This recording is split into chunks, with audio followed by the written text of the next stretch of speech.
તો તમિલનાડુમાં અભિનેતાથી રાજનેતા બનેલા વિજયનો મુખ્યમંત્રી બનવાનો રસ્તો સાફ થઈ ગયો છે। ટીવીકેના નેતૃત્વવાળી નવી સરકારનો આજે શપથ ગ્રહણ સમારોહ યોજાશે।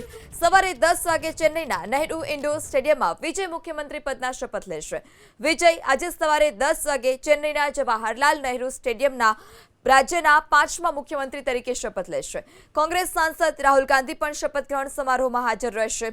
સૂત્રો મુજબ ટીવીકેના 6, કોંગ્રેસમાંથી 3 ધારાસભ્યોને મંત્રી બનાવવામાં આવશે।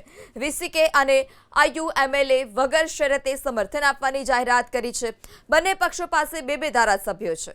હવે વિજય પાસે 120 ધારાસભ્યોનું સમર્થન છે, જે જાદુઈ આંકડાથી વધુ છે। વિજય રાજ્યપાલને 120 ધારાસભ્યોના સમર્થનવાળો પત્ર પણ ગઈકાલે સોંપી દીધો, જે બાદ રાજ્યપાલે વિજયની પાર્ટી ટીવીકેને સરકાર ગઠન કરવાની લીલી ઝંડી આપી। રાજ્યપાલે વિજયને 13 મે 2026 અથવા તે પહેલા વિધાનસભામાં બહુમત સાબિત કરવાનો નિર્દેશ કર્યો છે।